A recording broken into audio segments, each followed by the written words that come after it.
Promotional consideration paid for by the following. Gone are the days of wrestling with our favorite LJN wrestling figures, trying to convince them to stand up. What's a guy to do? I'll tell you what you're supposed to do. You're supposed to get on Etsy and look up 4 Left 3D Creations and get yourself these amazing custom LJN figure stands. There is a custom stand available for every single one of your LJN wrestling superstar figures. Make your display shine by grabbing these custom LJN stands from 4 Left 3D Creations today. Hello everybody, Jason W. Wrestling Cave. And we are still feeling the effects of not being able to beat Mario 1. You can hear it in the background. I will do it! We are taking another attempt at it today. But first, it's WrestleMania Eve, folks. That's right. It is Saturday, March 30th, 1985 in a far, far away land. And we have 2 shows to review before I get to watch WrestleMania. That's why we're doing a special Wrestling with the Past episode today. We're also doing a top 30 favorite TV moments later. So I know for the last couple of days I said there's 2 videos coming. They don't. We end up doing 1. Today I'm doing 2. I promise. I'm doing 2 today. But first, let us talk about the Championship Wrestling episode the day before WrestleMania. It is Saturday, March 30th, 1985. Championship Wrestling. Here we go. We have a tag team match with a fella that I've never heard of before, Jim Harley. Jim Harley is teaming up with Playboy Buddy Rose. That's right, folks. Playboy Buddy Rose makes his very quiet return to the WWF. He was Buddy Rose had a main event push in the very early 80s, just like everybody did. Everybody got a shot at Backlund. Usually a 2-match series at MSG, but the Backlund Buddy Rose matches at MSG are fantastic. But Buddy Rose is back now, and he's doing the gimmick where he's announced at 300 pounds, and then he grabs the mic and says, "No, I'm 217 pounds." So he's thrust right into the opening match job role.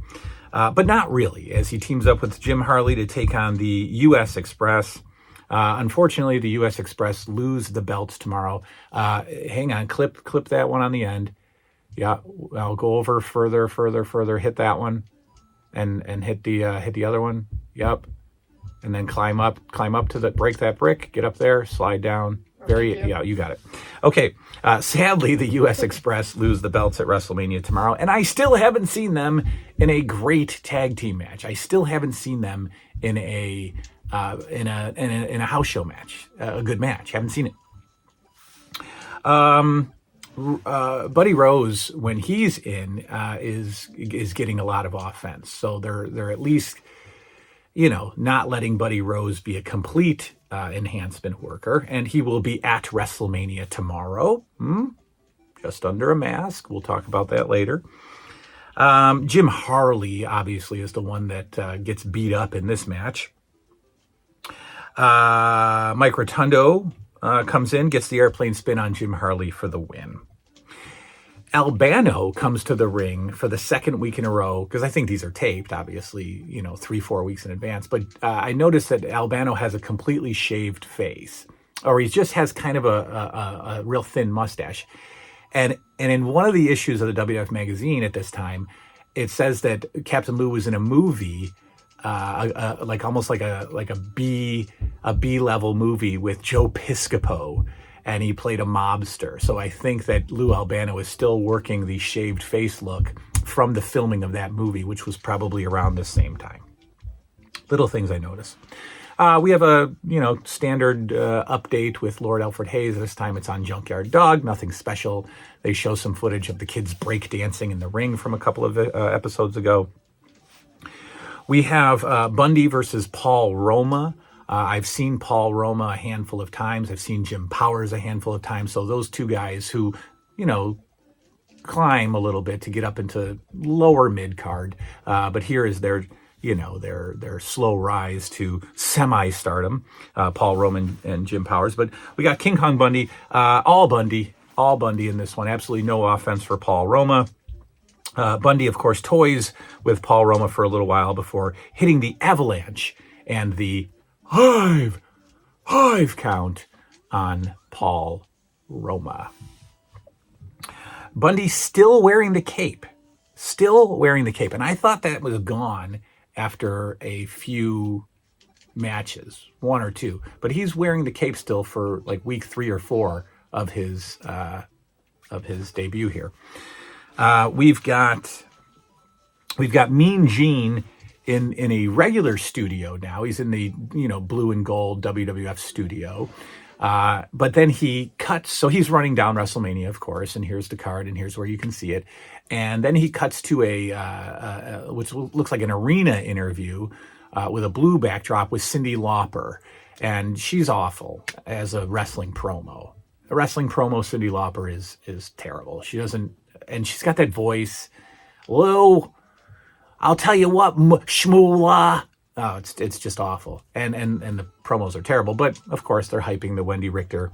And she calls Leilani Kai. Lonnie Kai, I'll tell you what, Lonnie Kai. You're not gonna mess with my girl, Wendy Richter. What the? Yeah, I know. It's terrible. Next up, we have Savage versus Steamboat. Oh, no, not what you think. We have Rick Savage for the second week in a row, taking on Ricky Steamboat. Rick Savage, despite having a fluffy body, actually does pretty well as a enhancement worker. His selling is good. His offense looks good. He sells really well because Steamboat's always working the arm, doing the arm drag, and then the arm bar. But Rick Savage was really doing a good job. He was doing a lot of grunting and a lot of selling of the arm bar, which made it look like a very intimidating maneuver. So I liked that. I noticed that about Rick Savage. Did fine. Rick Savage gets a little bit of offense, but Steamboat rallies with chops, the famous run the ropes, and then Steamboat just kind of does this exaggerated karate, and then Rick Savage runs into a chop, a thrust, and then flips backwards like you just got hit by a cannonball. Again, Ricky Steamboat with one of the prettiest finishing maneuvers, the flying cross, the high cross body, if you will, for the win.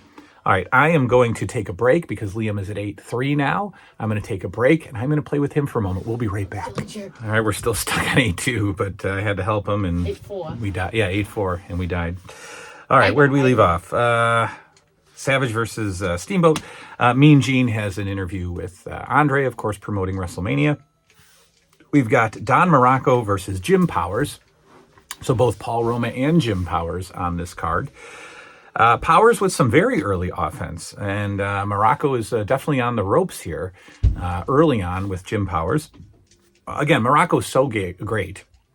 And just like the U.S. Express, I haven't seen Morocco in a good match lately. I really miss, the good old MSG house shows. And after WrestleMania, I think the main event at the next MSG show is Hogan Morocco, I think. I'll have to hope. And I'm watching Liam beat the Hammer Bro, and he just got hit by Bowser. Okay, so I'm really looking forward to the Morocco versus Steamboat feud. I think those are some of the best matches for those two guys ever. Morocco, of course, wins with the tombstone. Interesting commentary during this match. And this is another one of those things that I've noticed, and that's why I love doing this show. This is definitely something that I never noticed when I was a kid. What is that? What is that?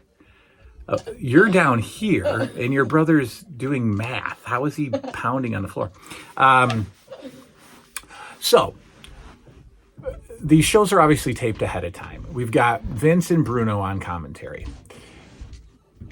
Vince and Bruno are talking during the Morocco Jim Powers match. And then we get a voiceover from Vince saying, well, now hang on a second, Bruno. And there's no Bruno in the studio. Vince is doing a voiceover. So Vince, hang on a second, Bruno. I've got to clarify something. And he goes and does that whole... you can't, there's some confusion. about how to see WrestleMania. Some people think that you can view it in your television home. And then he goes, except for the rare cable provider that has pay-per-view basis, you will be old and gray before you see WrestleMania on your television. And he goes, so there, I'm guessing at the time there was some negative feedback from fans about how to watch WrestleMania.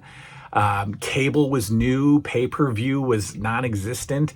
We didn't know these things back then. So I bet you people were almost complaining about how to watch WrestleMania. And so Vince has to, as WrestleMania approaches, Vince has to say 2 or 3 times. Mean Gene has said a few times, this is the only way to watch it. Closed circuit. MSG is obviously sold out. Closed circuit, closed circuit, closed circuit.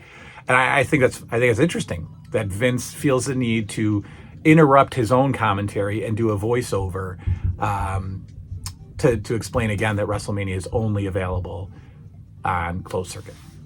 Little things that I have noticed because of this show. Then after this match, we have Mean Gene backstage at MSG, that famous MSG backdrop in the locker room. And he then clarifies only on closed circuit, not at home. You can't watch it at home. And then he uses the old and gray line. You'll be old and gray before you can see WrestleMania indeed on your television. Did that make you nervous as a kid? Like, no, I don't remember it as a kid. I don't remember thinking I could watch it at home, or maybe I did. I don't know, because MSG house shows were aired on MSG, and WrestleMania is an MSG house show. So, people were confused.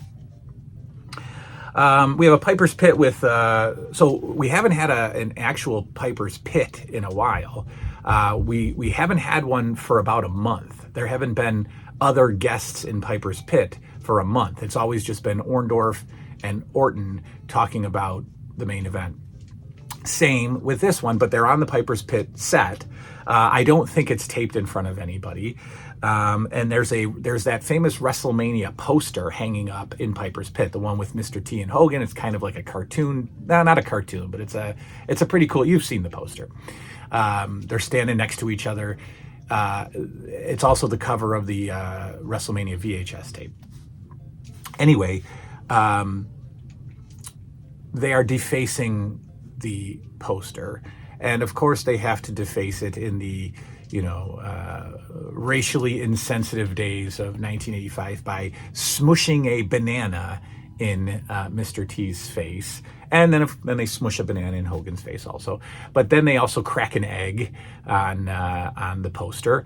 And then Cowboy Bob Orton with his cast smashes the poster, which then collapses the Piper's Pit set. And as a kid, that was always surreal to see. And I've only seen it twice. Well, 3 times. 3 times. No, twice. Because Roddy Piper destroys the flower shop. But Jimmy Snuka goes through the Piper's Pit set. And now, I forgot, Cowboy Bob Orton punches the poster with his cast and knocks down a couple of walls of the Piper's Pit set. And again, it's surreal because you don't get to see that as a kid. You don't get to see, the Piper's Pit set knocked down. You don't even think it's a set when you're a kid. You don't think it's, plywood. You don't think that. So that was cool.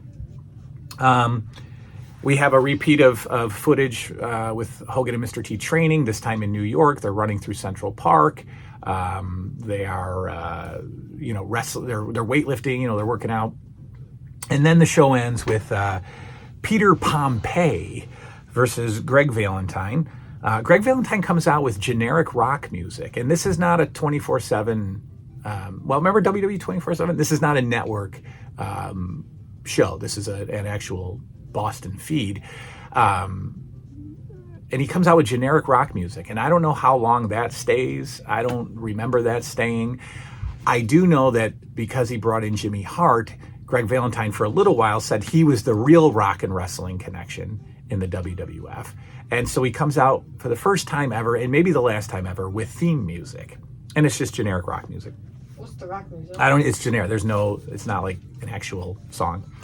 I just love Valentine matches. They're slow. He's stiff. a lot of elbows. I love Greg Valentine matches, and I think that's why I used him a lot as, an LJN. Valentine dominates the match aside from a few punches from Pompei. Valentine uses his regular elbow smashes to soften up Pompei. Then he starts working over the leg.